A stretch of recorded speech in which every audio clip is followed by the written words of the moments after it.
Hey guys, thanks for joining us here at Salty Ginger Talk. Returning listeners, it's great to have you back. If you're new to the channel, really glad you joined us. Hope you like what you hear. So, our guest tonight is Teresa Wornstaff. So, Teresa is a coach. She has all sorts of awesome things to offer that we have not necessarily talked about on the podcast before. So, she is an intuitive person. She's going to talk about that. She had a long career in the corporate world. She's had a coaching business for a while. She's written a book. She's got her own podcast. She's got a workbook coming out that accompanies her book. And she's just an all around awesome human being. Very intelligent, very well spoken. Love her approach to things, which is different than ours. And it's one of the things we love about it is that there's lots of different ways that might make sense. And we want to expose you to different ways. And you could do a lot worse than connecting with Teresa. She is just an outstanding human being, and we're really lucky to have her on the podcast. So let's bring her on right now.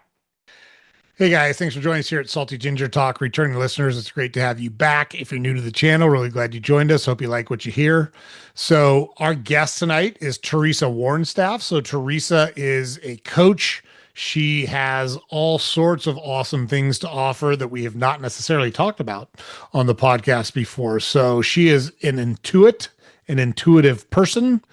She's going to talk about that. She had a long career in the corporate world. She's had a coaching business for a while. She's written a book. She's got her own podcast. She's got a workbook coming out that accompanies her book. And she's just an all around awesome human being. Very intelligent, very well spoken.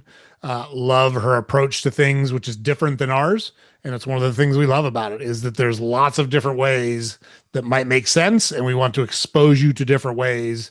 And you could do a lot worse than connecting with Teresa. She is just an outstanding human being, and we're really lucky to have her on the podcast. So let's bring her on right now. So, Teresa, thank you so much for joining us here at Salty Ginger Talk.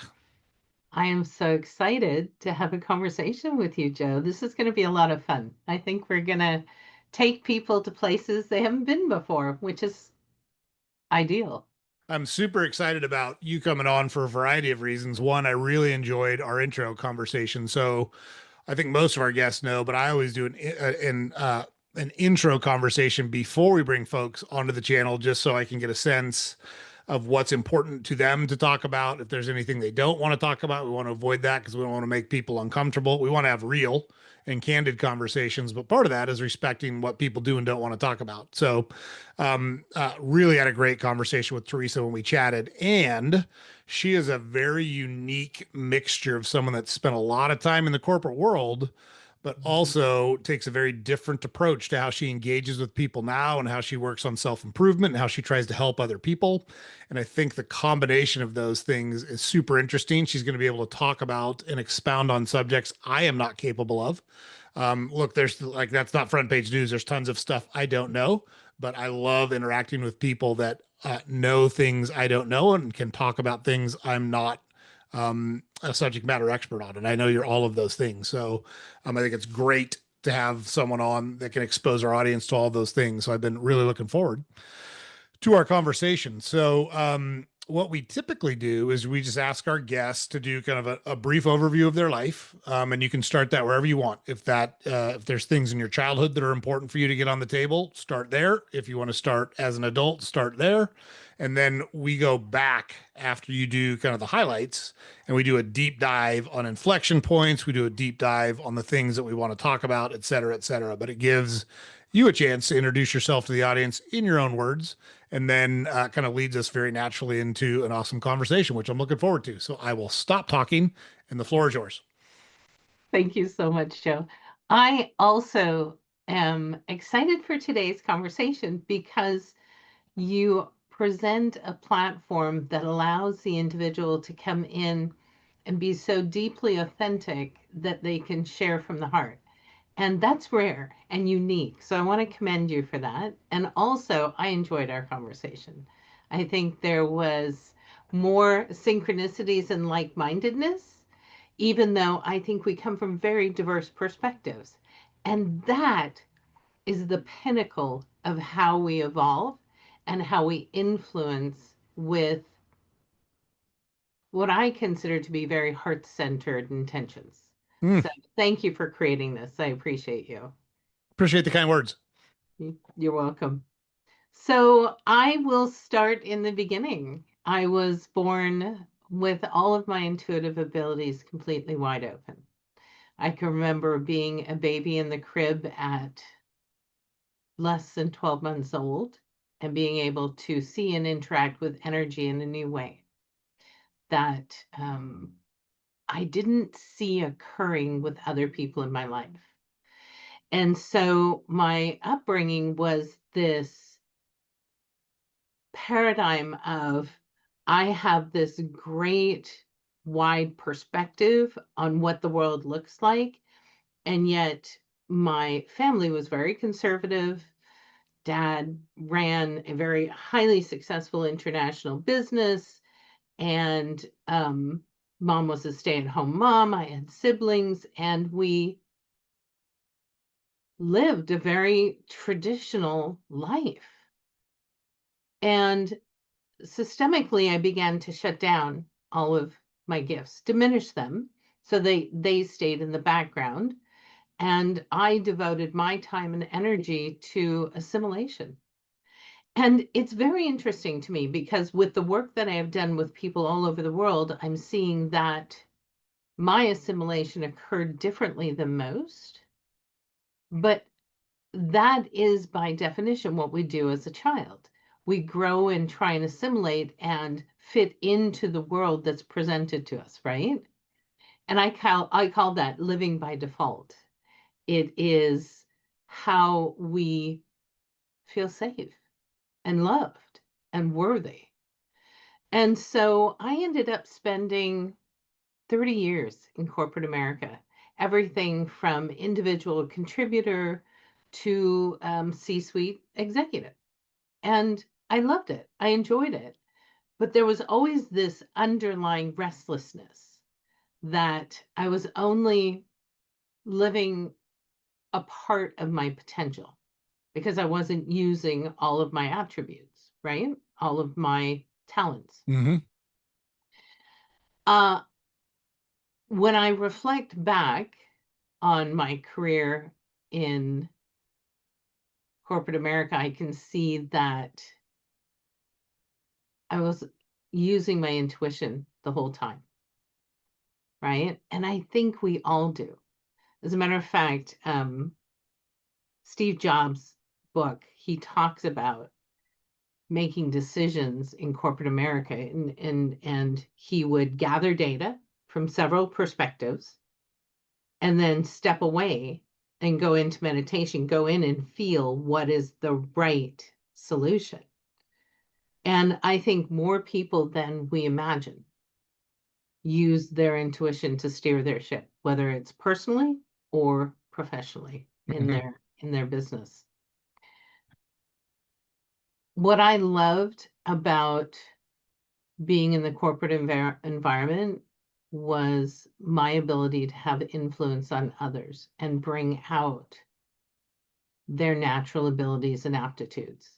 And as you know, when you're leading a significant group of people, you have the ability to align an individual's contribution not to that job description that HR puts together, but use that as a platform to then understand what are the natural abilities and aptitudes within that individual, and how can I help them pull that out, grow it, not only for the benefit of the company, but for the benefit of the individual so they feel successful. And that creates a culture of collaboration because there is no competition when you feel you are living from success. So I've transferred that into what I do now. I love empowering people to find their purpose. And when I work with individuals, whether it's through workshops or one-on-one, what is presented to you in your life today that affords you the opportunity to change your perspective about something in your life so that you can step into a more authentic expression of yourself. So moving from corporate and using all that knowledge and skills and aptitudes and learnings, and today taking it even deeper by helping people connect to themselves, because ultimately that's where all of our power lies, is within ourselves. So just those around, I don't think I've ever described myself in those words, but that's what's coming forth right now. So, do you have any questions or should I elaborate anywhere? Oh, I have a ton of questions. I just tend not to like one of my own personal pet peeves is I really dislike it when people interrupt other people when they're talking. There's plenty of time after someone is done talking to ask questions or make your own comments or get your own points across. And I try to listen, but I have a ton of questions. I have a ton of questions for you. Um, but before we do that, I just wanted to read for the audience. I've got it pulled up here. We have an intake form, and we know for folks that are interested in coming onto the podcast. And I wanted to read you Teresa's so you can get a sense. I think she did a great job, obviously, of encapsulating her path and what we're going to cover here. But uh, on her intake form, this is what we got from her. So Teresa is an influential catalyst for graceful change, whose mission is to normalize spirituality, elevate collective consciousness, and empower personal evolution. A high-level intuitive with the rare ability to channel soul-level wisdom, she helps individuals cultivate deep connections with their soul, spirit guides, and the universe. Teresa's approach combines grounded intuitive insight with a deep commitment to helping others live with clarity, intention, and purpose. And it was the last two words that resonated with me so much because we talk about that a lot on the podcast is you need to live with intention and purpose. And you have to decide what that means for you. That's a very individual thing for each person. And then I do not possess any of the gifts that you have talked about in terms of being an intuitive. And so I'm very curious to kind of hear more about that and talk about that. I know you just, I don't know if your book is published yet, but I know it was being published. Is it published already? It is, Okay, yes. great. So we Yeah, want to talk about your book as well, and then some of the work you do with people and the experiences that you bring to that work and help people make that transition that we just talked about. So, tons of stuff. Let's start with being intuitive. When you talked about interacting with and seeing energy, I've never had that experience before. What is an intuitive, and how do you see and interact with energy? oh, that's a great question. And absolutely one of my favorite topics because, as I said, I want to normalize this. So, when we look at intuition, we are simply expanding on our physical senses: hearing, seeing, touch, feeling, mental thinking, um, uh, knowing, which is the mental. And what we've done systemically over the last hundreds of years is shut down the expansion of those abilities so that we only give attention to the physical ones. And yet, I guarantee you, Joe, I guarantee if I presented alternative perspectives, you would go, oh, maybe I am a little intuitive. Oh, Mm, yeah, no, that makes sense. So, anytime you encounter something that doesn't feel good, that's your intuition. If it doesn't feel good to your body, if you have an aversion, then that's not for you. And that's intuition. That is empathy. That is the ability to know through feelings, right? Um, you all of a sudden, out of the blue, think of a friend and they call or text, as we do now more than we call, that's true. right? And that's intuition. That is bridging the cognitive gap and tuning into the energy of somebody else as they're thinking of you. So it's simply a relay of information similar to what we do with the internet and throwing information across time and space. What we've done is through a number of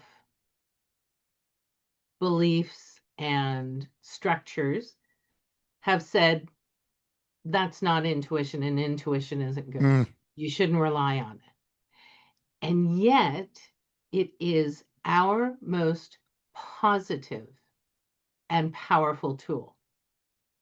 Only you know what's right for you. And when you allow yourself to expand your feelings, your thoughts, your emotions, what you see and hear, you add additional dimension that you wouldn't otherwise have.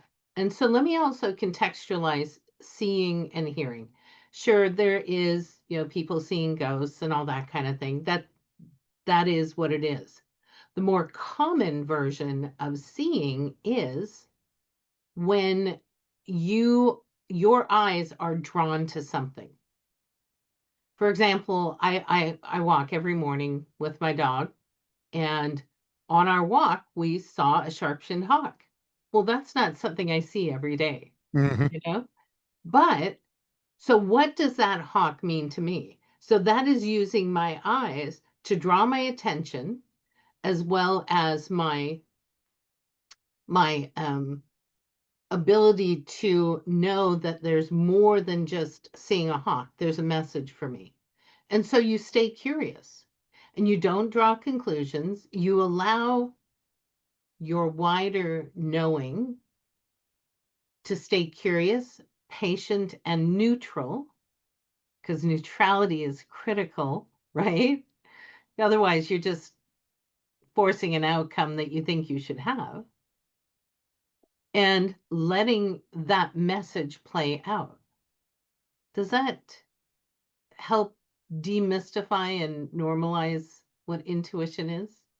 So, yeah, I've got it. I want to ask you a question. Let's put a pin in it, but let's make sure we get back to, in case I forget.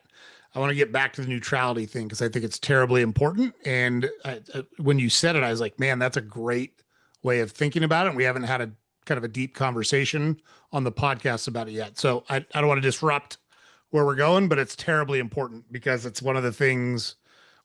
I don't want to go down the rabbit hole yet, but let's talk about Yeah. neutrality at some point before we're done here.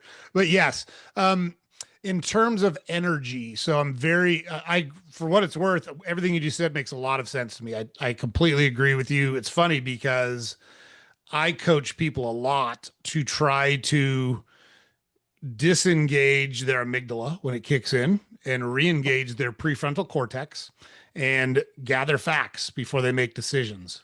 But what I am not a proponent of is just making decisions based on facts. I think it's important to have as many facts as possible, like you just described Steve Jobs, right? Gather as much information as possible so that you're as educated as possible, even and especially information you might not like or disagree with. That's terribly important to have before you make decisions in your life. I think too many people discount that or don't want to see it or just refuse to see it for whatever reason. But then you have to think it through and trust your gut when you make the decision.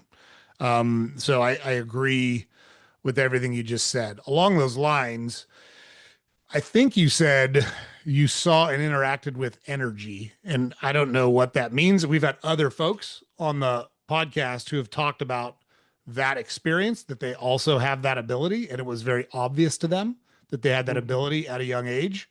I'm curious what that looked like for you, how you experienced it, and if you're able to describe it. Yeah, I sure can.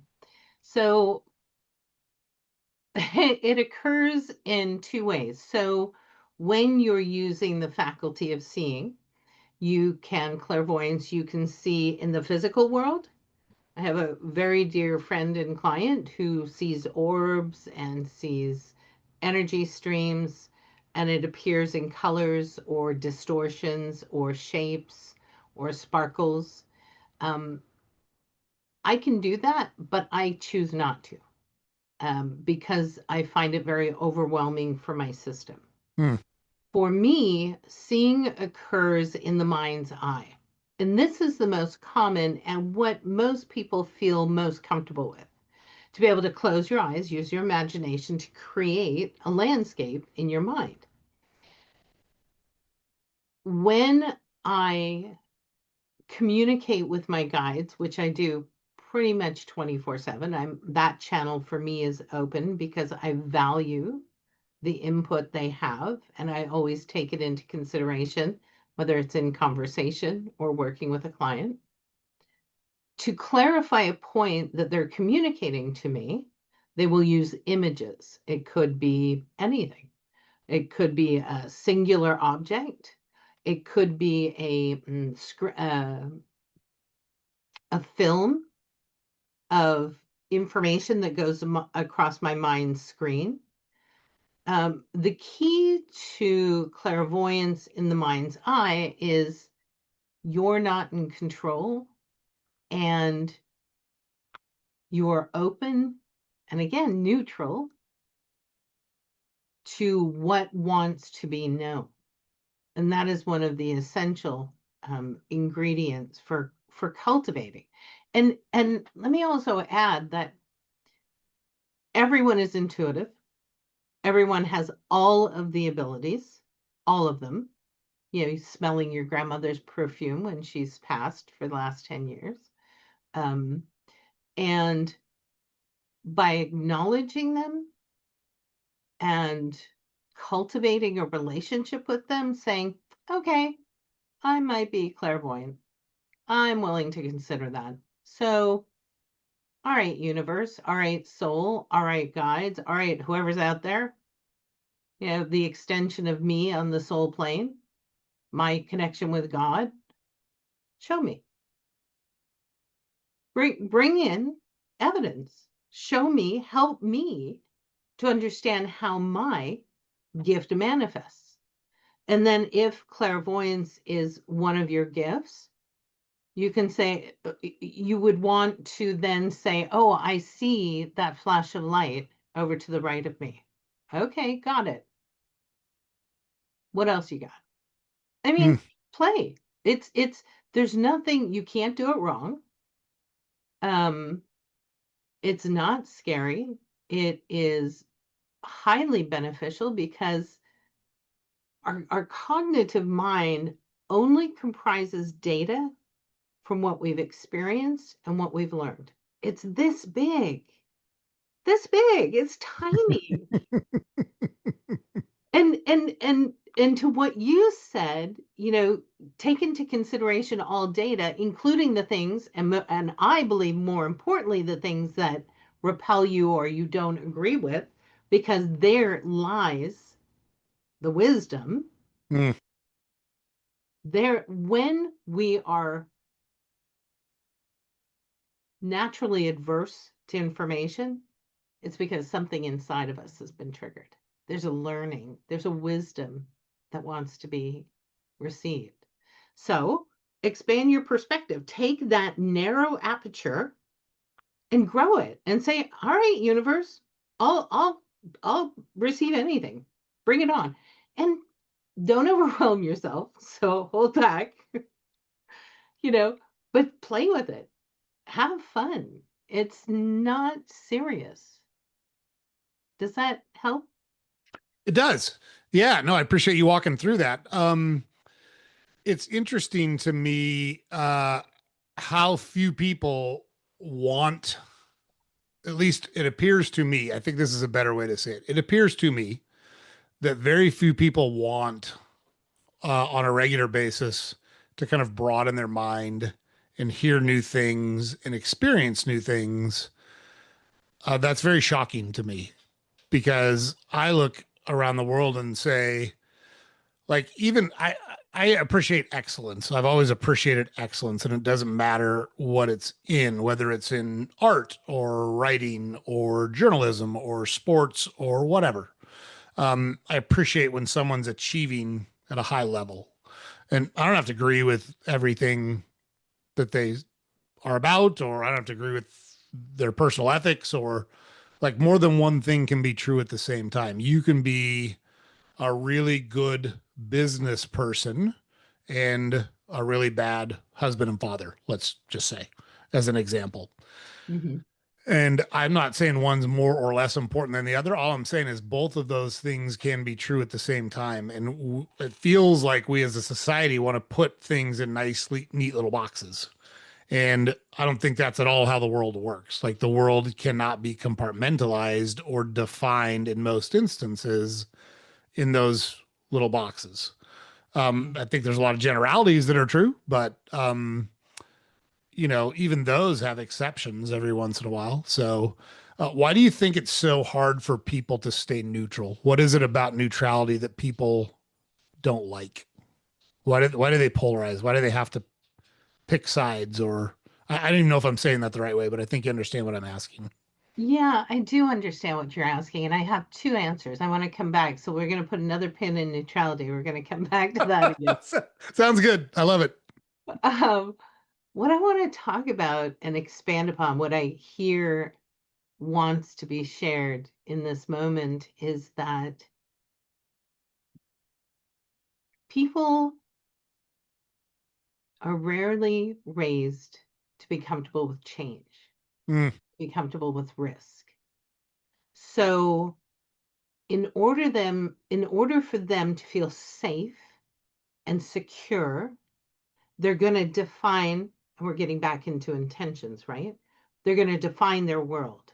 Okay, if I'm a really good business person and I'm successful and I make X number of dollars, because there's always a dollar sign attached to success in business mm, for most people, right? sure. It's Yep. not the influence they have, it's the money they bring home. That's right.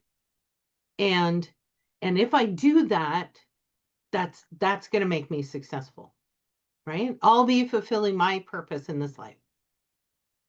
And yet, as you said, they are not the good father, they're not the good husband because they're not present, Yep. because that doesn't come into their worldview. And we vigorously defend our worldview, vigorously. And that's how we end up polarizing. And we lose our curiosity. We lose our ability to say, why do I believe this? Why did I create my world to be so narrowly focused and to have such a narrow spectrum? Oh, because relationships actually scare me because then I'll have to be vulnerable. Mm, Somebody may see me. Okay, they're not going to see the construct that I put together. They're going to see me. That's not comfortable. I'm not going to do that. And so they continue moving forward with and here's the thing. Those intentions that we build to create our life are mostly born from trauma and fear, right? So you went new to the neighborhood, you go to interact with a group of kids and you suggest a game. It went great. Everybody had a lot of fun. You come back a week later, suggest the same thing, but there's an older kid that shames you. Oh, that's a baby game. Oh, that's stupid. You're a dumb kid. All of a sudden, you make up a rule in your life that says do not speak up, do not share your thoughts because you'll be shamed and ostracized. And people who are shamed and ostracized die. They can't thrive, right? They can't, they, we polarize things. When we're young, when we're 10 years old on the streets with our kids, as a kid, we polarize it to the extreme. So now all of a sudden, we no longer speak up, we no longer share, and we keep our world very narrow. So we'll only be successful in this box. Does that? Yeah. So it's a safe, you think it's largely a safety thing. Yes. Um, you had said something, and I agree with this actually, because I was not raised this way either. Most people are not raised to embrace change. Like they're not, I was not at all. I grew up in the same, like we never moved. It was the same house because my dad would not move. He did not want to move from that house. And so I'm from Portland, Oregon, and I moved to Los Angeles when I was 18 because I went down to play baseball in college. And like people thought I was insane. Like, what are you doing? Like, what are you like? You don't even know if you'll make the team, which was true. I didn't know if I'd make like there was 125 guys trying out for 22 spots. Like, I didn't know I'd make the team. Like, I hoped I did. Thought I was good enough, but I was going to go find out. Um, but I think that a lot of the reactions I got were simply because it made people question themselves. Like, who's this guy I think he is? Just, moving to the second largest city in the country. He doesn't know anybody down there, and he thinks he's going to go down there and do this and do that. Well, that's kind of what I did. I went down there and did this and did that. But I didn't do it for any other reason than I wanted to do it. Like, it didn't matter to me what other people thought about it. It didn't matter to me if other people agreed with me or not. I just knew it was important to me. Um, and let me just caveat that and say, I know when I say those things, a lot of people think it sounds like I'm patting myself on the back. I'm not at all. Yeah. That same approach can get you into a lot of problems, which I can speak to firsthand, by the way, because a lot of people are smart enough to go, "Hey, that is a train wreck waiting to happen, and I'm going to steer clear of it." But Joe is dumb enough to just keep running at it because he's not afraid of it. Like sometimes it's good to be afraid of things. Sometimes there's a reason you should be afraid of things, and it's not always awesome to just kick in the door to see what's in the room. Sometimes you don't want to know what's in the room.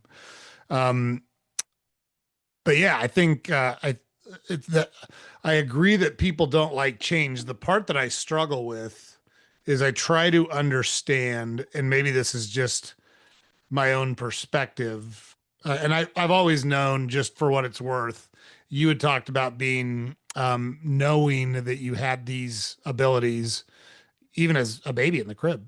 And I've always known that I'm different than most people. And I've always embraced it. Like it's never bothered me that I'm different than most people. I accepted it very early on. Now, for me, so I'm 53 and so I grew up in the 70s and 80s and I was good at things that carried a high social currency for boys. So I was good at athlete. I did well in school.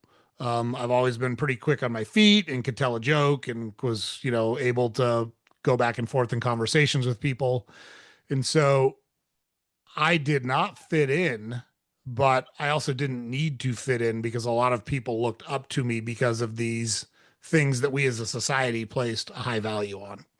So I know that's a little bit different experience. And I try to acknowledge that with people because they're like, well, yeah, it was easy for you. I don't know if I'd say it was easy, but I understand I had different experience. Like I get that. I Yeah. get that. But it's hard for me to understand why people wouldn't want to know as much as they could or learn as much as they could. Do you think that's because they're scared of what they'll find out? Do you think that's what drives it? I think scared of the unknown is a Mm, big aspect. And I want to paraphrase your story. And I want to introduce an alternative perspective, if I sure. may. Yeah, absolutely. So you decided to lean into your intuition and leave your hometown, which was not a norm for you. And part of the reason you did this is because when you came into this life, your soul said, okay, we're not going to play the same game as our parents. We're actually going to take a different route. And in doing so, you're introducing a new way of being. Now, it's going to do two things, as we talked about before, the polarization. It's going to repel people or it's going to inspire people, right? Yep. And very similar to what you just said is when we trust what's inside of us, when we listen to that nudge, that intuition that says, go here,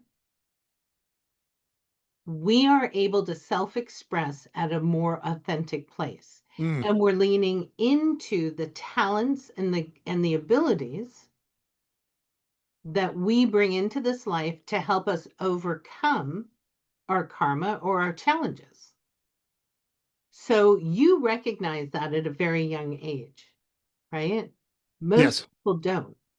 Most people, it'll occur at a midlife crisis. It'll occur when they get a 2x4 baseball bat to the head, whatever that looks like, Right. whether it's Well, a however life delivers that, right? however life delivers it. That's right. If we ignore what lives within us, that authentic expression of our absolute brilliance, and every single one of us has it. Every single every single human on this planet has a magic formula within them that if they trust themselves enough to express it, will open up a life that is very fulfilling, much more fulfilling than the tried and true path that your parents said you should do, or your church said you should do, or society said you should do, or social media, wherever, whatever the origin. But if you dive deep into here and self express, that is where fulfillment, happiness, joy, love, passion, that's where it lies. And here's the other part. And this, I get so I'm so deeply passionate about this for people. If you recognize that you are here on this planet for a reason, and that your reason looks like nobody else's, it's completely unique to you, and you allow it to come out, that's when you really start living a good life. And you, fortunately, found it early. And that's unusual. As I said, most of the time it's the baseball bat or the medical issue or the car wreck or job loss in a career that you've spent 30 years dedicating your life to. You know, it's when we don't give that a place in how we live, that authenticity, intention from authenticity, life will continue to present opportunities for us to do that until we do. Mm. Yeah, and you're right. For at least for me, I always try to explain this to people in this way. It wasn't that like I'd like people to like me. Don't get me wrong. I don't want to be unpopular. I don't want, to be a pariah. I don't want to be the Unabomber. I don't want to be a social outcast, but I'm not willing to change who I am in order to make that happen. Mm. So I'm going to be who I am. The good news is I found lots of people who like me and like being around me. And I know what's important to me. Like I've done well in business and I've done well in my career, and I've literally never cared once about money. It doesn't matter to me in any way, shape, or form. It doesn't motivate me. It's never motivated me. The freedom it provides motivates me a lot. Like that's what I like about money is that it provides me options and choices, and that's the only reason I care about money. That and Mrs. Canfield likes nice things, so that's helpful as well. It's one of the reasons I've been married for 32 years is because I take care of Mrs. Canfield. But I mean, in all seriousness, I had worked from the time I was 3 until I was 20 to be a professional baseball player. If you'd asked me at any point in that period, that was my response. I was going to be a professional baseball player. And then between my sophomore and junior years of college, I met my now wife. And we started dating. We did a year of dating long distance, which neither of us enjoyed in any way, shape, or form, and said, Mhm. we're not doing this again. And so she said, look, my parents would not be happy at all if we moved in together without being married. I said, well, we're going to wind up married anyways. Why don't we just get married? And we did 32 years ago. And at that point, without going way down the rabbit hole, the life of a professional baseball player that's not on a major league roster was not a great existence back then. You made no money. It was a tough existence. And I walked away. I walked away when I was just getting ready to sign a contract with a professional ball club. And people looked at me like I had 3 heads. They're like, "What are you doing? Like you worked your whole life to get it, and you're just walking away from it." I'm like, "Yeah, yes, I won the lottery here. Like I've got the best thing in the world in my relationship with my wife." So people ask me a lot, "Do you regret it?" I've literally never thought once about it. Never ever given it a second thought. Like, gee, I wonder. Like that's literally never entered my mind, and I just think it's so important for people to develop that conviction about what's important to them.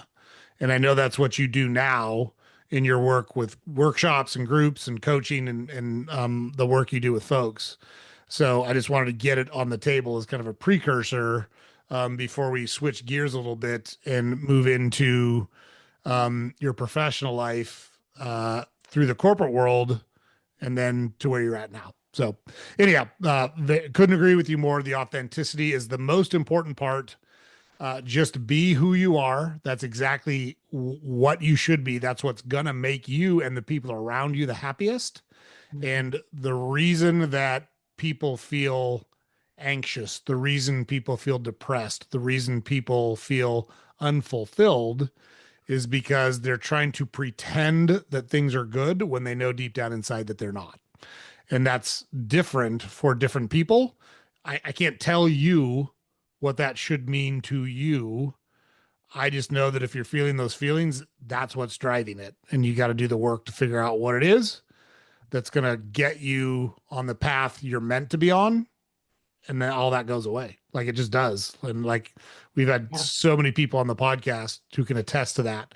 And it's so different. Like we've had people that, are very left brained, scientific, et cetera, et cetera. We've had people that are natural healers and espouse sunlight as healing and getting grounded as healing, all of which makes good sense to me. Like those were great conversations. I learned a lot in all of those conversations.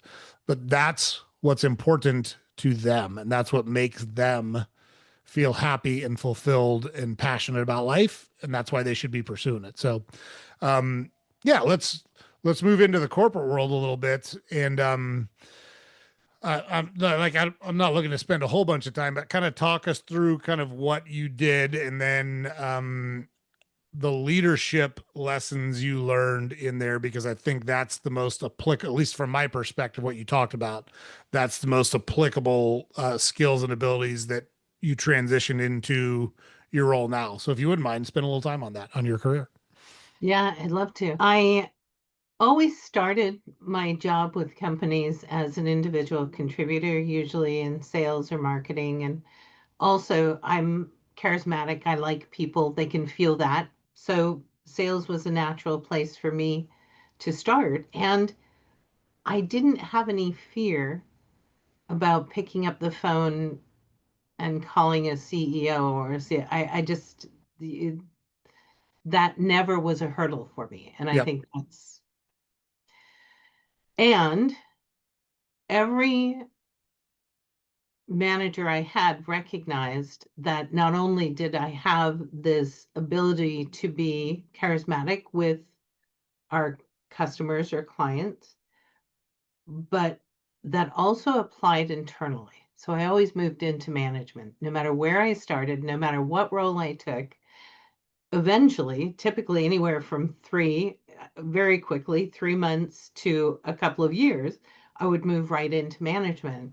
And what I learned about myself is that the charisma that I could apply and the caring. And so yeah, charisma sounds like magic or something, and it's not.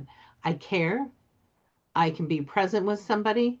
I am interested, genuinely interested, and I have enough wisdom inherent in my life experiences and through my intuition that I can provide valuable feedback. And so people who worked under me would thrive. As what you talked about, by your stepping into what was right for you, honoring what was within you, you became an example to all of the people that you worked with and why you are now successful in business. I I I coach a number of CEOs and business owners and actually quite a few entrepreneurs. When you make money your objective, you're chasing the wrong form of success. Mm, When you want to do something well, money's a natural result of doing something well, right? So that translated into having successful projects, meeting my financial goals for whatever team I was leading. I spend time in construction. I spend time in software. I spend time in training. I spend time in the medical field, which I spent quite a bit of time there, and I sure wish I could fix it. But that's a whole other conversation, I wish you could fix it too. right? Oh my gosh. Um, I think the pinnacle of my corporate work was when I spent almost 4 years on the NASA project. So I was part of a team that worked with NASA to analyze the efficacy of project management. For example, NASA would consistently miss deadlines, miss projections, miss financial goals, and yet they're looking out at the construct of the corporate world globally and seeing all these companies who were successfully applying project management principles to grow and thrive. So they're like, okay, what are we missing? And so I came into the human systems group initially to recruit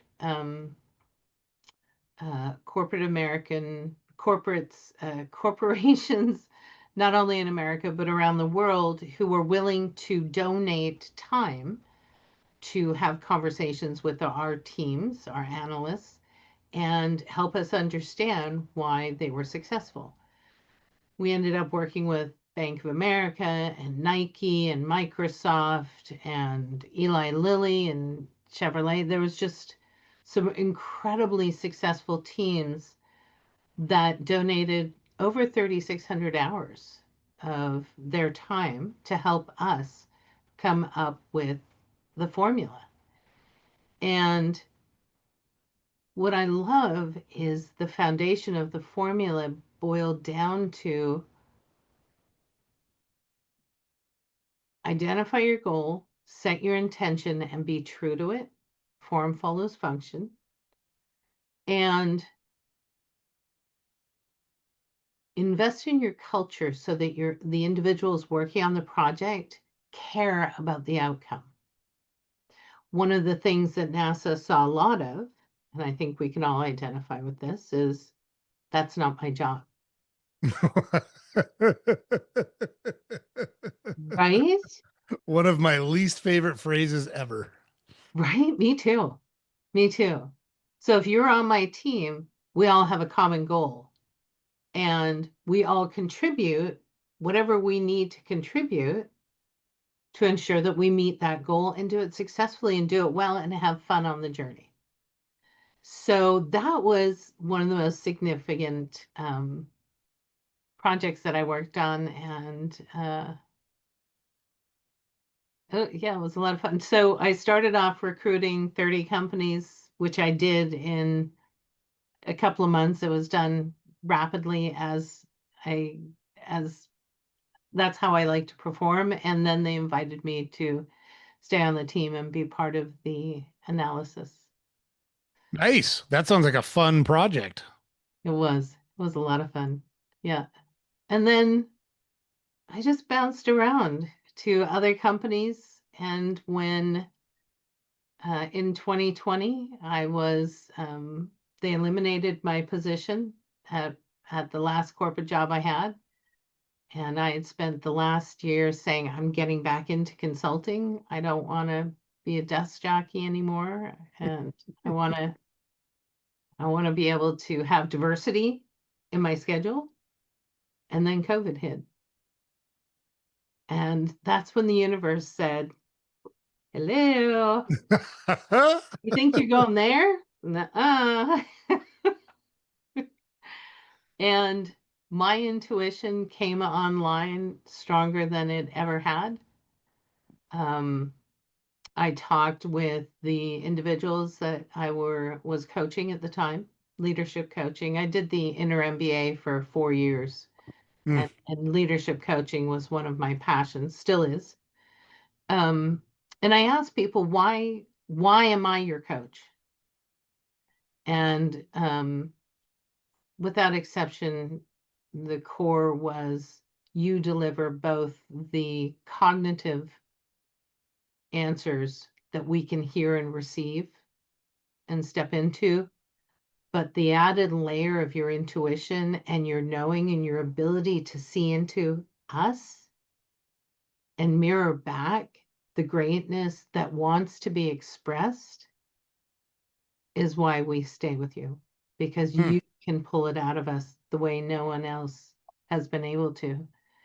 And so it was in 2021 that I went off to my website and I said, I am an intuitive. And I went, oh my God, what did I do? Was that scary? It was terrifying. Yeah. I'd leaned so heavily into this corporate persona, so heavily. And sure, I did meditations and I did intuition and I read tarot and I played with all these things, but it was a hobby. And now I allowed it to define who I am. And then I began channeling, which is a whole other intuitive ability. And I haven't looked back. And it's been really scary. I've made changes to my life and decisions that I didn't foresee for myself. And that takes us back to curiosity, patience, and neutrality. Are you willing to share one of those decisions that was surprising to you that you made through this path, going down this path? Yeah, I can. I can share a couple. So, first of all, coming out as an intuitive, introducing myself as an intuitive. Well, that's like the antithesis of corporate speak, right? I mean, you couldn't be more diametrically opposed to corporate speak than doing what you did. Yes. And try coaching a CEO of a large government agency, Hmm. not in the States, he's in Europe, but and saying, listen, my intuition is saying this, and he'll go, and you get the head tilt, really? Did you just say intuition? Yeah. And yet I'm here to tell you that that executive took my advice and completely changed his life. Hmm. Completely changed his life in such positive ways. So that's one. Another one will be in 2021 was a big year for me. I talked about channeling. Channeling is when you open all your senses and allow your guides to give you information. And I did that. I went into channeling and I downloaded a whole curriculum for a class. And I was asked by my guides to start sign up. And I said, wait, you just gave me an outline. I don't have a class. I've done training. This isn't how to do it. And yet within 5 days, I had 8 people registered and I started the next week. So here's another one. In November of last year, by now I'm having regular conversations with my guides and following my guidance. Hmm. In November of last year, I was actually traveling to Chicago. I did a lot of traveling last year, and my guide said, we want you to put on a summit. And I said, nope, summits are dumb. Anytime you try and present the wisdom of 25 people in 3 to 5 days without giving people time to assimilate the information and to determine what that information means to them, it has no value. It's Hmm. just clickbait. I will admit that I've signed up for a ton of summits, downloaded the information, and never listened to it. What a waste, Sure. right? So I said, no. I said, I'm not doing that. So they persisted. We negotiated. I lost. We know that. And I created a new structure for a summit. And I went to people I both knew and people who were referred to me to run the idea by them as teachers themselves. Would this work? And basically, the format was I present a new speaker every week, and in between presentations, that speaker is able to work with the audience, answer questions, help them integrate the information, and providing an experience. So I got 100% yes. And here's what happens when you do this. Here's what happens when you follow your intuition and listen to your guidance. I had a project manager assigned, ready to go, and everything fell into place. We didn't have to effort to create anything. All of the things that we needed to make this successful, and this was 2025 in the spring. We launched in April. Everything fell into place. It was easy and it was fun. That's the way it's supposed to be. Mm. Now, I will say this just for the audience's benefit. So, completely agree with everything Teresa's talking about, not disputing any of that. I will say she also does a tremendous amount of work, and that's something that we talk about on the podcast. So it's great to think, it's great to meditate, it's great to journal, it's great to get in touch with what's important to you. All of those things are very, very important. They're not going to take you anywhere if you don't do the work. You still have to actually do the work. And you've heard her talk multiple times about experiences she's had, whether it was the time with NASA or in sales, picking up the phone and calling and talking to people, or mentoring people and doing the work with them. Like, you have to do stuff to get stuff done, period, end of story. So don't take these conversations as, hey, we sit around and think high thoughts and then things magically fall into place, because No, they that's don't. not how the world works at all. I just want to be very clear about that. Now, it's important to have all of these things, in my opinion, it's important to have all of these things aligned so that when you take action, you can be, like Teresa just said, super efficient in your actions. And like she said, we did a lot of thinking and talking and negotiating, and then things just kind of fell into place once we made the decision. And once you lost the negotiation, I guess is a better way to say it. Yeah. But what you described sounds much more transformational than transactional. And that's how a lot of summits feel transactional. You know what I mean? And that's not super beneficial. It's kind of like, I'm dating myself here, but the Reader's Digest version of reading a book, instead of reading the book. So, Yeah, agreed 100%. And thank you for making that statement, because nothing happens without your taking action. Absolutely nothing. You've got to put it into action, but it has to be intentional, aligned action. If you say, oh, gee, I just want to win $1 million through the lottery, good luck with that, right. because that has no true intention. It has no heart-centered goal. Okay, so if you get $1 million, what are you going to do with it? Now, therein lies the goal. Oh, I'm going to help feed the homeless. Oh, I'm going to build a sanctuary. Oh, I'm going to whatever. I'm going to buy my mom a house, Yeah. whatever it is. Yeah. Said differently, why do you want the $1 million? Right. That's Yeah. the motivation, I think, is terribly important. And you had talked about this earlier. It's something that I focused on a lot with people, whether it was, I relate a lot of things back to sports because that's how I grew up. And like, it's very easy for me to take the lessons I learned in sports. I wouldn't be where I'm at today if I hadn't played team athletics. Like, I just wouldn't, because I learned so many lessons. And so, like, the example I give people is I was a pitcher. And so if I throw a pitch and somebody hits it 400 feet, that's an instantaneous feedback. I didn't do a good job. And there's no hiding from it. I was in front of 3,000 people when this happened, right? So everybody saw me throw it. They saw him hit it. It is what it is. You get about 30 seconds to gather your thoughts because it's time to throw another pitch to the next guy.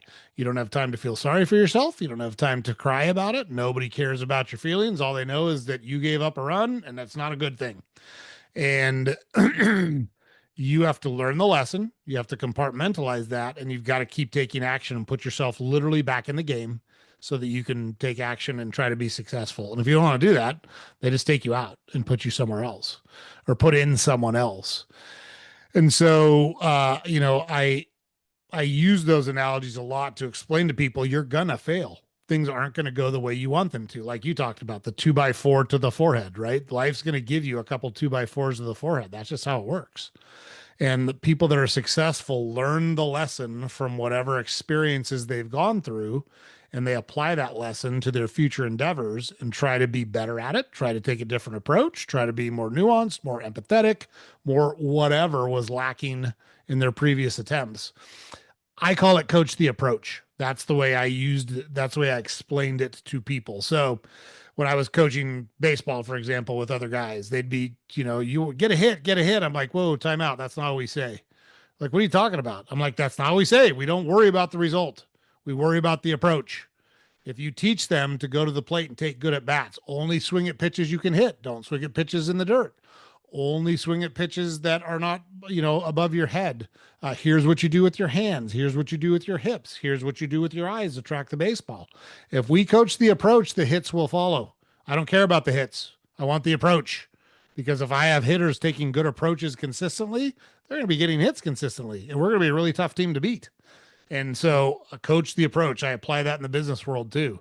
Let's try it and see how it goes. Why don't we do a small, instead of doing this whole big rollout, why don't we set up a pop up somewhere and ask people questions, right? Let's just take out a beta of the product and test it and see what people tell us. Maybe we think we've got the best thing in the world and we're solving a problem that doesn't exist.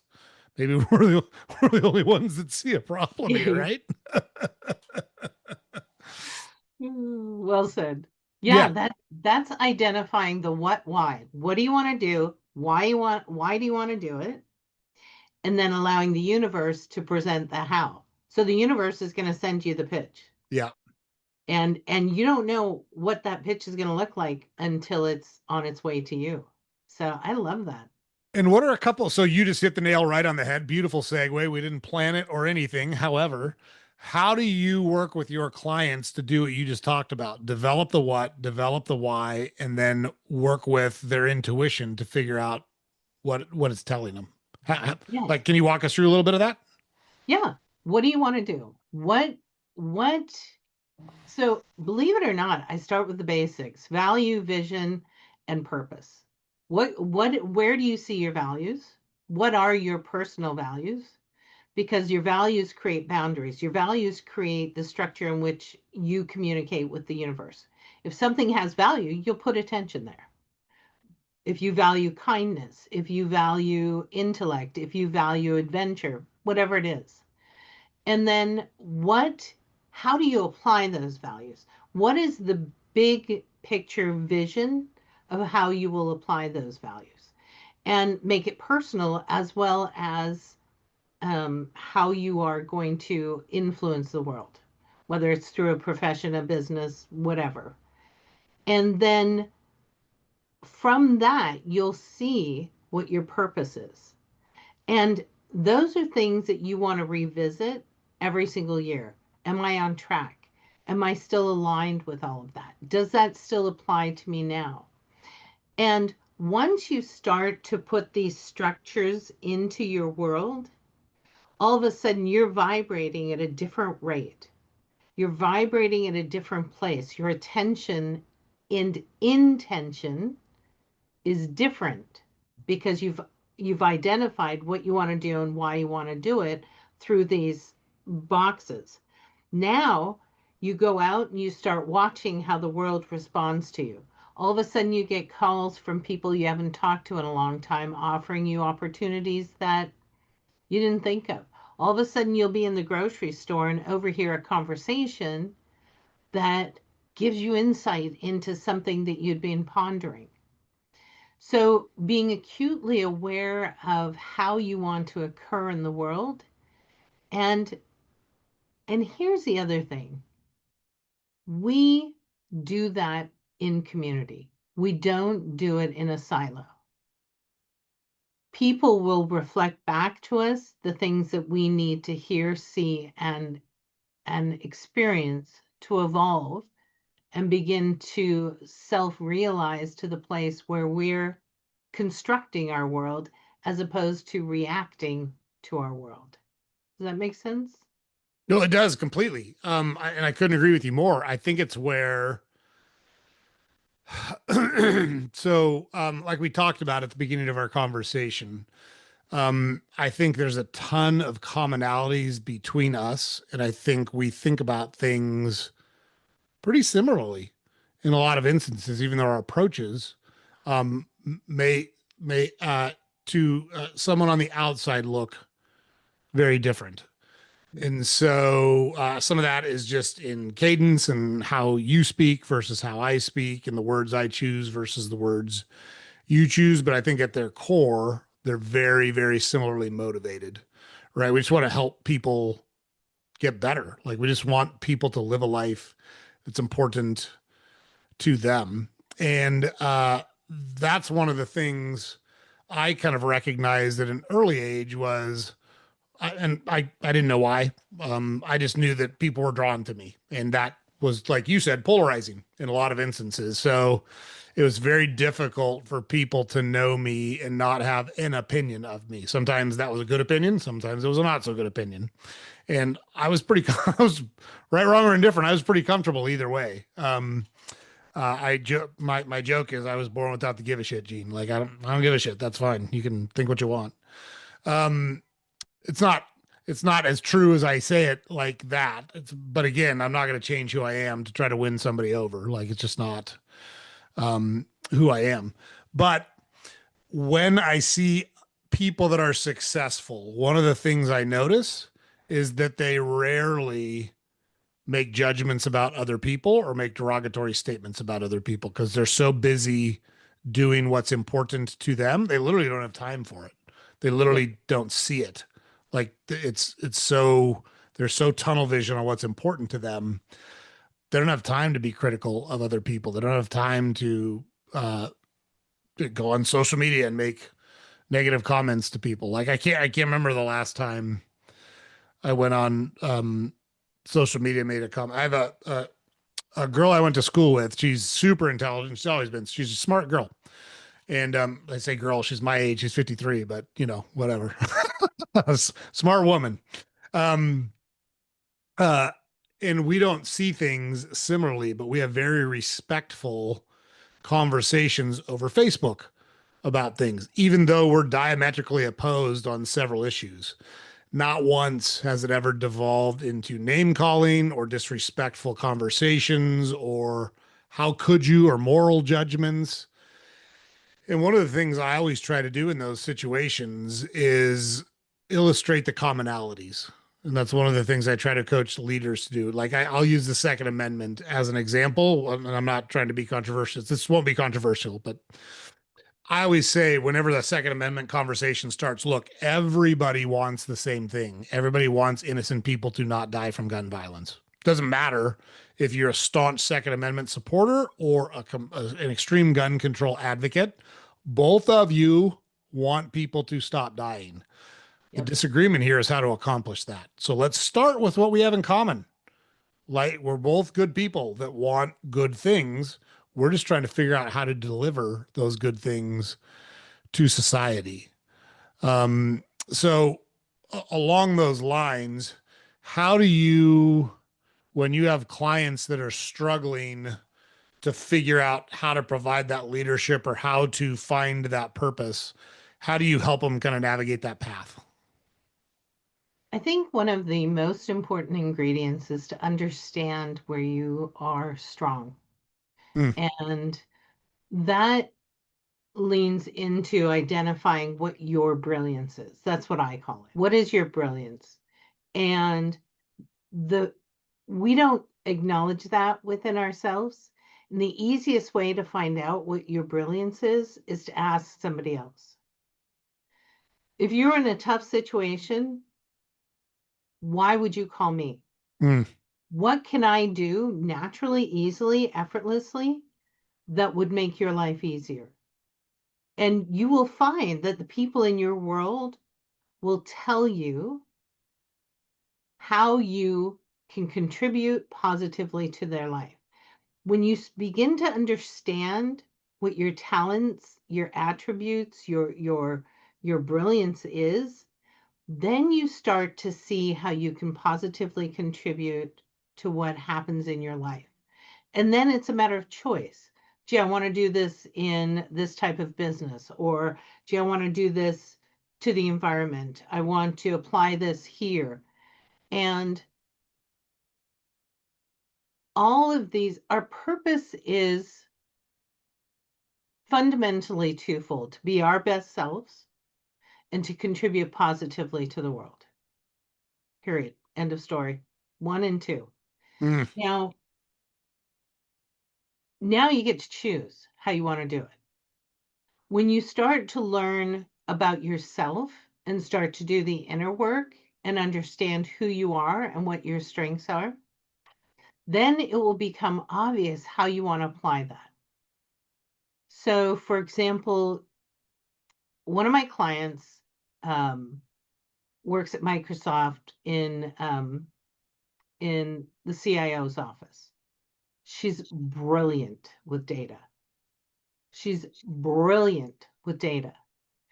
But her purpose and her skills are to apply the translation of that data in a way that people can hear how it addresses their problem they're trying to solve. So it's in communication, Hmm. right? So her purpose is to demystify data in a way that communicates clearly and supports somebody else's goals. So, well, while she always felt her purpose was to wrangle data, it wasn't.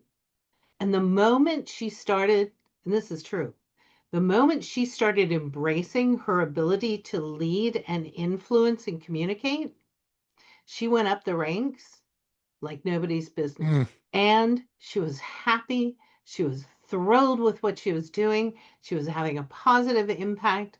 All of a sudden, things in her life started to flow a little bit easier. So, knowing who you are and finding somebody, whether it's a coach, a mentor, who can reflect that back in a very neutral, that's going to be our word of the show. Um, So it's a good word though. It's not, I'm fine with that. Yeah. yeah, me too. Me too. In a very neutral and empowering way, and not finding somebody who tells you what, a couple of things that tells you what to do it your way, don't do it somebody else's way, figure out Hmm. your way, gather data from multiple sources and then do it your way, and somebody who doesn't want you to conform to their perspectives. So those are very important. And somebody who cares. I think that is the essential element to anything. If you care, it's just going to make a difference in the outcome. Yeah. Couldn't agree more. And the only thing I'll add to that is people can have different viewpoints than you and still care about you very deeply. And I think that's something that's lost in our society today. We've become very polarized in many instances, and it doesn't have to be that way. That's a choice. It's a Mhm. choice to be polarized. It's a choice to be closed-minded. It's a choice to call names. It's a choice to resort to violence. Make no mistake about it. Those are things you're choosing to do. No one's forcing them. You do have a choice. The people love to throw around existential threat and then followed by whatever's important to them. This is an existential threat. This is an existential threat. Um, if we just related to each other, if we just listened to each other, that's what most people want in life. Like you talked about charisma earlier. I've always been told that I have a very commanding presence and blah, blah, blah, blah, blah. What it is I make people feel good about themselves. That's it. That's it. I listen to them. I treat them fairly. I treat them nice. Like it's not hard to do either. Like when I coach kids or when I have groups, I usually give people nicknames, and people love, and it's their own special name. Like I'm Mister Whoever. Like I had a kid, I coached a kid, and his first and last name started with the letter G. So I called him the G Man, like the FBI guys. I said, G Man. What does that mean? I said, you never heard the FBI people called G Man? I said, you got a name, first and last name that start with G, and it's a cool nickname. You're G Man from now on. He had a jacket made that said G Man on Oh, it, and wore it from, I started coaching when he was 80, wore it all the way through high school. That was his new nickname, G Man. Um, and he was a great kid. Like, they're all great kids. It's us that screw them up in general. Like, is there every once in a while, like ones in billions, people that just have, their wires crossed and it's really difficult to deal with them? Sure. But those are by far the exception and not the rule. And it's our job as leaders and adults and people that want to make the world a better place to provide guidance and counsel for them. And I love what Teresa said. It's not your job to tell them what to do. It's not your job to tell them what to think. It's your job to help them figure that out on their own. yeah. And, that's what you're doing as a coach and as a speaker and in your seminars and those kind of things. Speaking of which, how do you work? Is it mostly online? Do you work with people mostly online? Yeah, everything's virtual now. I have clients all over the world Mm, and through Zoom. And I also provide the summit that I mentioned earlier, the Global Evolutionary Summit, which is presenting a diverse perspectives from teachers and wisdom keepers all over the planet. One-on-one, it's through Zoom, and classes are also through Zoom. sure. Yeah. Yeah. And look, it's such a cool format. Like, it's enabling us to talk right now. And I always say, so my shameless plug for coaching is always Tom Brady. So Tom Brady, widely regarded as the best NFL quarterback ever at every level, at every point in his NFL career. He had a head coach, an offensive coordinator, a quarterbacks coach, a line coach, blah, blah, blah. He had tons of coaches. So if you want to tell me that you're better at what you do than Tom Brady was at being an NFL quarterback, I say congratulations. You have reached the pinnacle of achievement. Congratulations to you. If you're not, which is almost all of us, by the way, including me, You do. uh, I am in the general population on this one for sure. Why not look for someone and have a conversation with someone? And it's horses for courses. Like, uh, whoever fits for you, that's awesome. Just find whoever fits for you and get some guidance. Like sometimes you can't see the forest for the trees. Sometimes someone says something in a different way or piques your interest to think about things in a different way that sends you down a path you wouldn't have gone on your own. Like, can you make it to the top of the mountain on your own? Sure. But are you not better off with a Sherpa? Of course you are. Right. So, that's the way I always think about coaching and describe it. And I don't do any coaching. So this isn't me plugging my own industry. This is me saying I've had tons of coaches that have helped me throughout my life and tons of mentors that have helped me throughout my life. It's worth it. It's useful. And think about the exponential return on investment you get from investing in yourself through a coach. So that's my shameless plug for coaches, which I say anytime we have someone who provides coaching services on the podcast. But you have also written a book called Manual for Humanity. Yes. Yes, I have a manual for humanity came out last month, and it is everything I teach. Absolutely every concept, tool, tip, trick, everything that I teach is encapsulated in this book. And in the next 30 to 60 days, I'll be releasing a workbook, a companion workbook, so that you will have journal prompts and exercises and practices to apply everything that I've shared. How And did you like writing the book? Did you like that process? it was really interesting. I sat down, I told you 2021 was a big year for me. I sat down in December of 21 and said I'm going to write this book, and I did. And I finished mid-January. Uh, Holy moly. I know it was a lot of it's channeled, and a lot of it was, yeah, it just came out. It was like it was ready to be birthed, and there it was. And then I put it away for 2 years. It wasn't until March of 2024 that I was working with somebody who was coaching me, and they said, "Why haven't you released your book?" And I went, "Oh yeah, I gotta get back to that." Um, and when I read my book, I recognized that everything that I learned in those 2 years was going to completely change what I wrote about, the perspective. So I rewrote it and finalized everything with a great editor and a production team, and we released last month. It's a lot.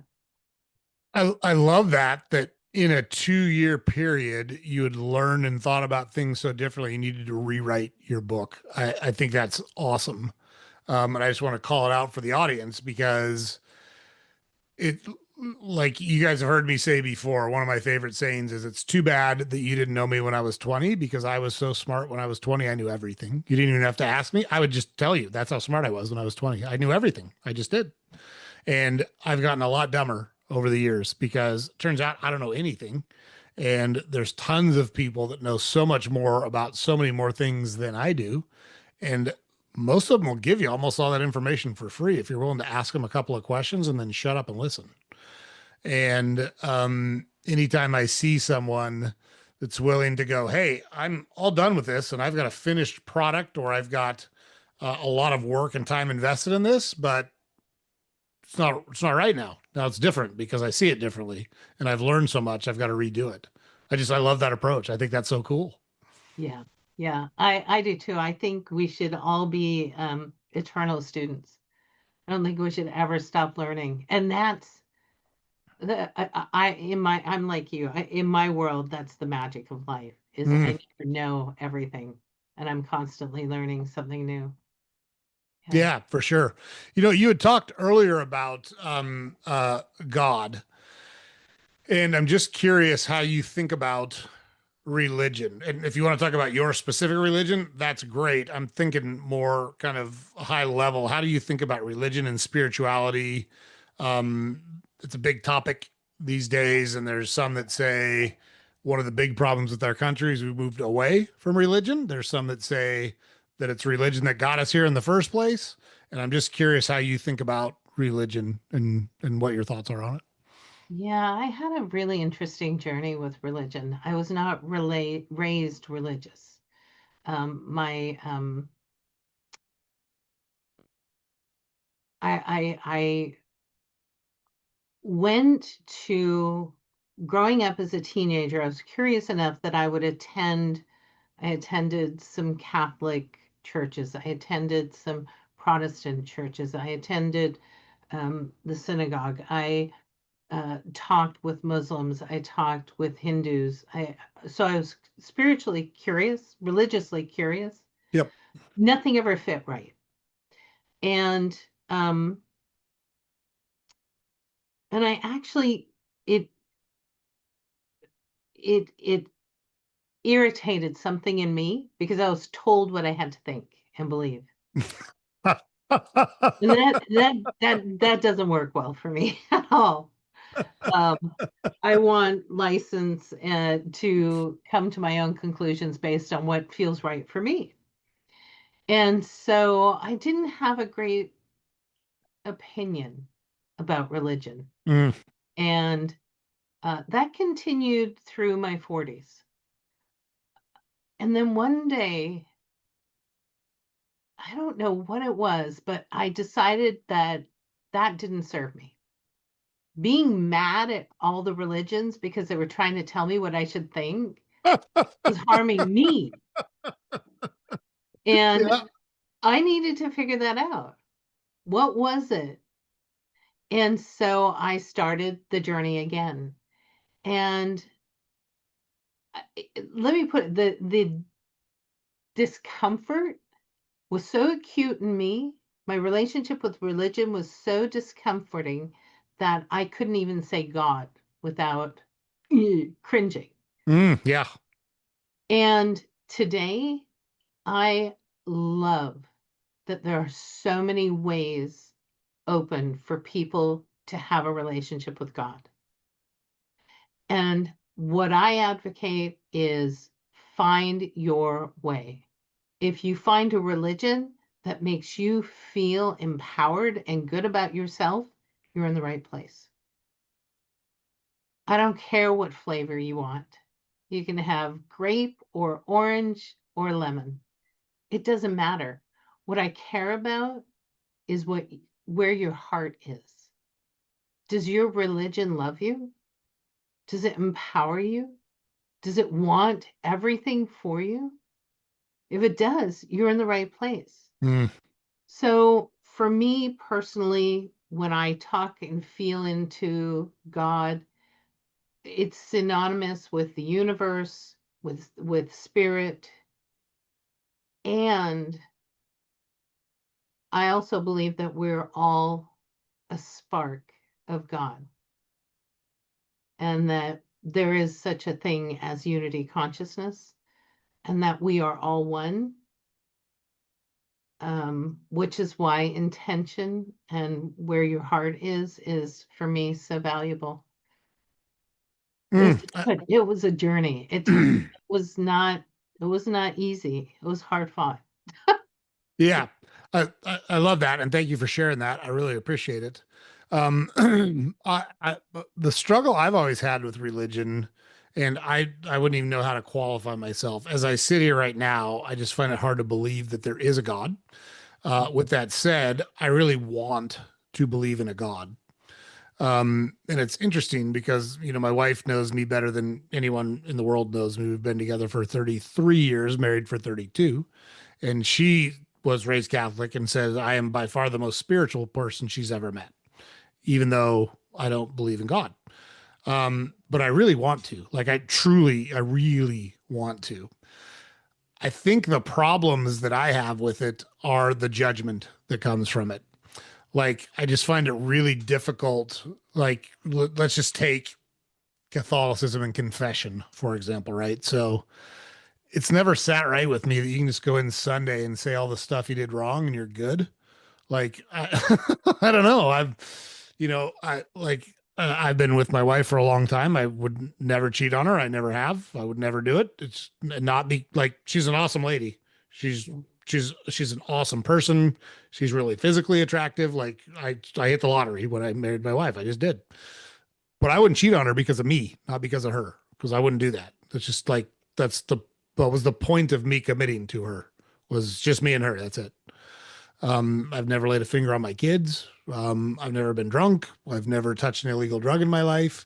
And I'm not bragging here at all. All I'm saying is when you talk about things that most people consider virtuous, I check a lot of boxes. That's all. Um, but because I won't acknowledge some specific relationship with the church, I don't get in to heaven. Like, I don't know. That doesn't seem right to me. I find it difficult to believe that that's the way it's supposed to work. And maybe it's just I can't get past that hurdle to allow myself to believe in something that I want to believe in. But I'm a huge advocate for religion. I think there are many good things. I think the way you just described it is outstanding because if it provides you guidance and it provides you purpose and it provides you meaning and it makes you feel good about your life and your existence, how's that a bad thing? Like that's such a good thing. Um, I just look back through history and see how many times it's been perverted. And I'm organized religion and government. I'm very leery of both of them because I can read and I understand history, and more people have died in the name of either government or organized religion than any two other organizations. Like it's not even close.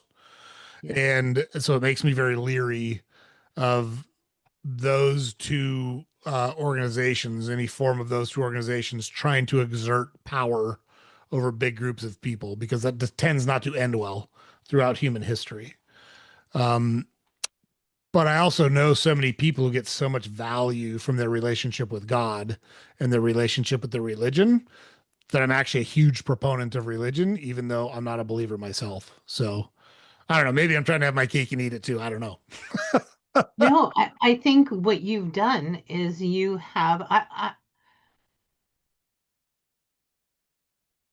we get to define what God is, Mm, who God is to us. And if God, I have a friend who calls them Gus, God, universe, spirit. mm, Doesn't matter, but her name is Gus. This is Gus.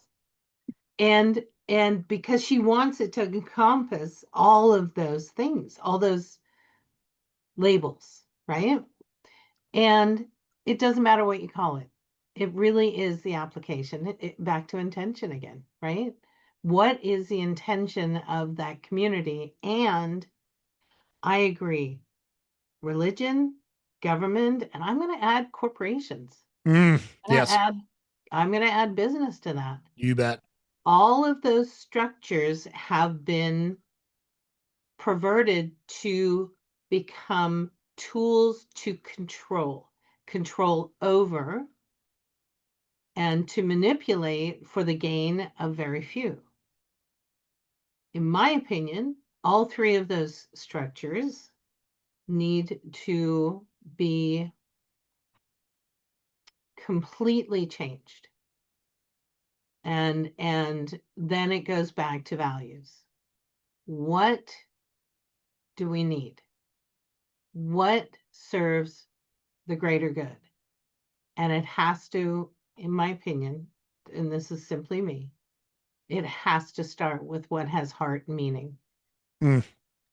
You know, if there's love, kindness, empathy, collaboration, curiosity, neutrality, then you have all the right ingredients to begin to construct institutions that serve.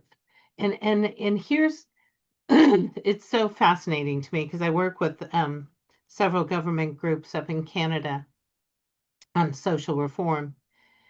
And when we look at our government structures, the power needs to be decentralized and moved back into the community because the community knows how it is best served. And the fact that we have, I Thank you. and the fact that we have homeless people and hungry kids and people who can't receive medical care in a country that's supposedly the best in the world is shameful. It's shameful. And So then I agree with you 100%. I raised my hands in praise earnestly because I am just my political leanings are super libertarian. That's exactly how to describe me. My wife said it better than anybody I've ever heard. She said everybody's actually libertarian. They just don't want to let other people be libertarian. Just she nailed it. She encapsulated it perfectly. However, um, people assume that because I don't want the government to control a bunch of stuff, I don't want to help people. That's false. That's absolutely false. You just said it perfectly. I always tell people our country was at its best when the local not for profits were the places you went for help, in my opinion. That's when mhm, our country was at its best. When you could go to the church or the synagogue or the mosque or the food pantry or the YMCA or the Elks Club or the Kiwanis, or look at how many things I can name that have existed and still exist in our society. And those are people that know if Jim or Betty actually needs a hand up, or Jim or Betty needs a pep talk, or Jim or Betty needs a kick in the butt, because sometimes it's some combination of those three. And the federal government is not a, a great delivery system of aid or assistance to people, in my opinion. And I think there's a lot of empirical evidence to back that statement up. When you look Yeah. at the rampant fraud and the rampant abuse of some of those systems that millions of people genuinely need help from. I'm not at all disputing that there's folks that are hurting or need help. I also think there's folks that need to be told, hey, it's time to toughen up a little bit and you've got to figure out how to make your own way in life.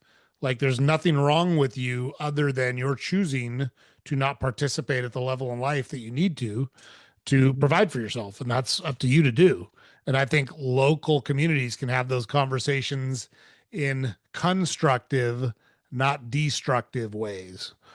Like I'm just not a big fan of uh the judgment that goes along with some of those conversations and decisions. I agree with the decisions. Like at some point, it's up to you to provide your own way. If you're, an able bodied and able minded person, it's not everybody else's responsibility to continue to carry you. At some point, you got to get back up on your own feet and start walking if you're able to walk, right?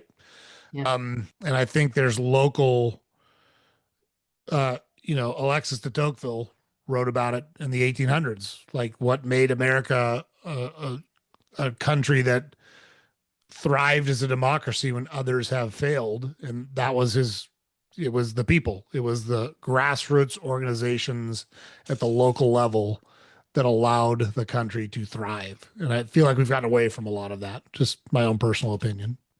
Yeah, I think so too. And I also believe that um, majority, a significant majority of people want the same thing. I agree. Yeah, and I also don't want to diminish the importance of, listen, some of these kids growing up, man, they they need to be wrapped in love and shown what's possible because why we have such rampant, my opinion, rampant homelessness and drug addiction and alcohol abuse is because they've lost hope. Mm-hmm. They just, they've watched their parents struggle, they've watched their parents fail, they've watched society ostracize them and label them as less than and unimportant. Well, if if you're told that your whole life, why would you believe anything different? That's right. You're going to believe it at some point, right? Yeah, absolutely. And so a hand up is what I really believe in whatever form that takes. Yeah. Yeah, I fully agree with you. And tough love is still love. Some people need tough love. Some people need some confidence. Some people need just to be told, "Hey, I believe in you. I believe in you. You can do it." That's one of the ways I challenge people a lot is just, "Hey, you might not believe in yourself, but I believe in you, and I'm counting on you. You can get this done. I am counting on you. You can do it. You tell me what resources you need, but I'm not going to do the work for you, and I'm not going to solve the problem for you. But I can help you with resources. I can help remove obstacles.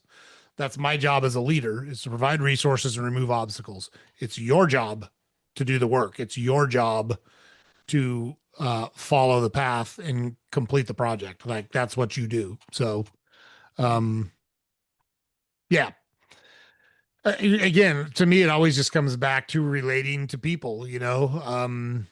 I think I know it's one of the reasons that I've been successful in my life is that even though I'm very direct, I don't know, like I just don't know another way to be. I'm not smart enough to lie. I can't remember what I told this person and that Yeah. person, and like I just can't do it. So, it's easier just to tell the truth. But what I've learned is that if you do it in a way that's again constructive, not destructive, most people are willing to accept it and willing to and respect you for being willing to look them in the eye and tell them the truth. But you can do that while being empathetic to people. Like those two things are not mutually exclusive. And I see too many people act like they're mutually exclusive. Like, I'm going to be a tough guy or a smart guy because I made this person look bad or I called this person a name. Like you're not helping the cause. You're not being a good leader. Like I don't know what you think you're accomplishing, but it, All you're doing is making yourself feel better about yourself at somebody else's expense. Yeah. And that doesn't work for me. I'm not supportive of that in any way, shape, or form. So Yeah. We're on the same page there for sure. yeah. Yeah, so your workbook that's going to accompany your book, this is to provide I'm assuming it's to provide a structure by which you can take the lessons from the book and put them in a way that you can incorporate them into your life. Is that the plan for Yeah. the workbook? 100%. It's all about application and giving you tools to succeed. Yeah. Yeah, I love that. So, for all the listeners, you don't have to go far. We will have a link to both the book and the workbook because we're taping this a couple months before it will air. But uh, uh, the book and the workbook, if the workbook is available by the time we publish. If not, we'll update the show notes when it is. Go down to the show notes. We will also have Teresa's website where you can find her and get in touch with her and see the services that she offers. And so you don't have to go far, is my point. Just go down to the show notes. But one of the things I always do, I feel like I ask good questions. I feel like we have good conversations on the podcast, which is one of the things I love about it. The main thing I love about it. But I'm not perfect. Sometimes I don't ask the right questions, and sometimes I don't cover topics that are important or useful while we've got our awesome guests on. And that's the thing I love about we just attract such cool people to the podcast, you included. And I don't want to miss an opportunity. So I always open the floor up and say, what did I miss? What have we not talked about that's important to you? What's a subject we should talk about? What's a point you want to make? Whatever. I open the floor up. It's entirely up to you. We have covered so many amazing topics in our time together, and I think we've taken it to places that are so important for people to hear. The overarching message I want everyone to receive is you are worthy of having exactly what you want. Help someone cultivate the courage for you to step into it because you're here on this planet for a reason. And as you heard from our conversation today, there's a lot of people that you don't know that believe in you. For sure. And if you don't know what that reason is, check out Teresa's website. Maybe she can help you with that. Just Would saying. love to. But Teresa, thank you so much. I absolutely loved our conversation. I was so excited about it. It did not disappoint. Really appreciate you taking this time with me and being so generous with your thoughts and and sharing them with our audience. Well, thank you for creating this container to share wisdom in so many places, and I appreciate you. Thank you, Joe. Yeah, for sure. Oh, sorry. One last thing. I forgot. You've got a podcast too. Will you make sure you send us the link to your podcast so we can put it in the show notes as well so people I can check will. out your podcast? Yep, love to do that. Excellent. Yeah, we would love to get it out there as well. So the more the merrier. But all right, I'm good. Thanks, Teresa. Really appreciate it. Okay. Good job, Teresa. That was so good. That was so much fun, Joe. Thank you. I really enjoyed it. And gosh, we even went into politics and religion. So yeah, that's not super important to me, but I do like to do it with guests that I know can do it without having it become like adversarial or territorial because I want people to see, hey, it's okay to have conversations about this stuff. And it's perfectly acceptable to hear somebody else's opinion without validating it, without agreeing with it, or without it upsetting you. Just listen. It's not that Yeah. hard, you know? Yeah. Yeah. Yeah. You have great questions. I love the format. It was a lot of fun. I really enjoyed this time. Thank you. Yeah. Thanks for coming on. I really enjoyed it too. And yeah, I like I said, you approach things very differently than I do, and I think there's so much value in that. And I love exposing our audience to that. It's crazy to me. I looked it up. We're pushing 3,000 subscribers now, and we started like a year ago. And Yeah. yeah, we're getting, oh, man, it's getting close to like 100,000 views a month now. Our podcast, which is really it's wild to me. Like Congratulations. I sell groceries, in Chicago. That's what I do. So it's crazy to me, but it just tells me that people are hungry for authentic and genuine connections with people. And I think that's what resonates with them is that, we have real people that have real conversations about real things in life. And I think that's why it resonates. So, Yeah, agreed. yeah. And we need it now more than ever. Yeah, for sure. I think it's incumbent on us as leaders to continue to kind of lead the way on that stuff. So I really appreciate you coming on and sharing your time. And um, yeah, you do such a good job of the way you speak about it. So I know it resonated with our audience. I can't wait to publish it. Yeah, me too. Yeah. All right. All right. Thanks, Teresa. Have a great night. You too. Okay. Bye. Bye-bye. Okay, guys, there you go. So, yeah, look, Teresa's as advertised. We didn't oversell her in any way, shape, or form. Loved our conversation. We covered a ton of ground about her approach, how she works with clients, how she sees the world and the universe. We talked a little bit about religion, a little bit about politics, wide-ranging conversation there. So appreciative of Teresa giving us that time and being so generous with her time and sharing her thoughts with our audience. So thank you again, Teresa. Really appreciate it. James puts it up over here every day. Head over to our website, saltygingertalk.com. All of our podcast episodes are available there. Links to all our social media accounts are available there. We publish a newsletter every weekday you can subscribe to there. And we're going to keep having awesome people on like Teresa. They're going to keep giving you great ways to think about life and ways to think about what it is that's important to you so you can develop a life of meaning and purpose around those things that are important to you and how you can go do it.